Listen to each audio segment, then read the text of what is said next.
mean, cutting sucks, bro. I'm a fat man at heart. I wish I would have chose basketball. Wish I could be over 6 foot tall so I could be a basketball player. Because this shit sucks.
Mental preparedness in Jiu-Jitsu.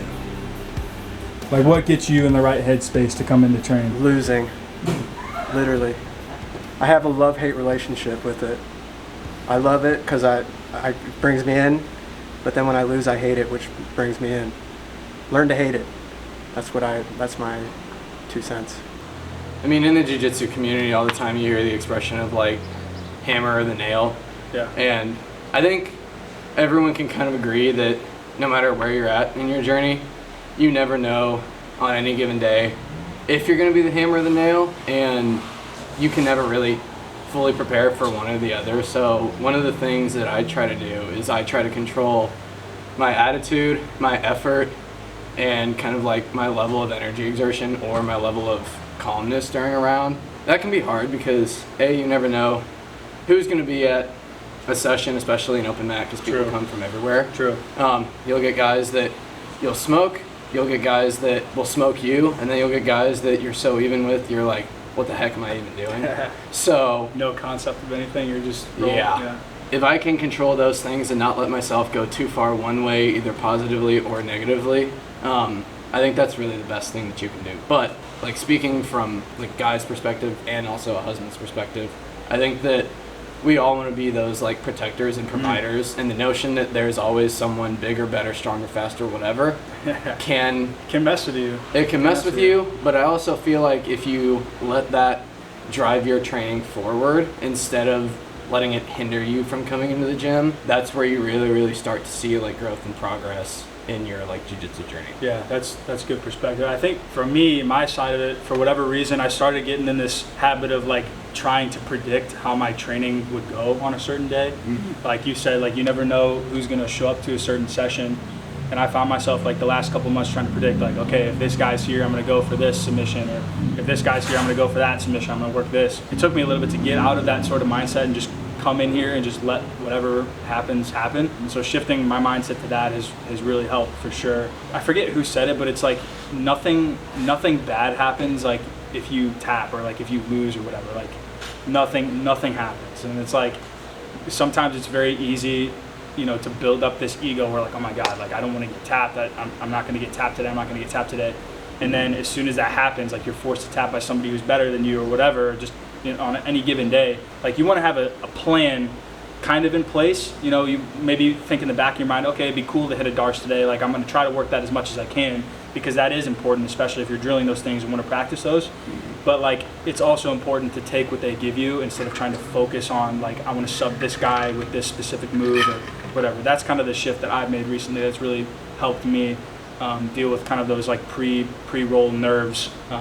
So that's kind of the mindset that I've adopted a little bit recently. Yeah. And I think that like since the sport, but also like the practitioner of the sport is so like it's such a fluid thing that kind of like what you said, getting stuck in that like, oh, I want to hit this, and this. Like I've noticed in my training that helps me, or not helps me, it causes me to get like really tight and kind of almost like stuck, and it prevents me from transitioning from like thing to thing as quickly as I need to. And I mean, we both competed and we know that, you know, when you're in that high pressure situation, the worst thing that, you know, you can put yourself through and that your opponent can do to you is make you think longer than it takes them to think, to react, you know. So Yeah, that's a good point. having that ability to put like the set things that you want to do aside so that you can make those adjustments on the fly, I think really Yeah, helps. it's So, supposed to be a lot more flowy, I think, and just, again, let things come to you rather than trying to force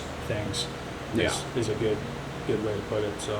and one other thing, kind of like last thing I'll touch on, flowy doesn't necessarily have to mean unintentional or unaggressive. True that. You know, and I think that's one of the things I've struggled with is like, oh, I got to be slow, methodical, and all this other stuff, but there's also a balance that has to be had of like knowing when to go and when to just be like, okay, he's not really hurting me or not doing much, so like I can kind of chill, rest here, and that goes back to that like conservation of energy. Yeah. You know, so Good points there.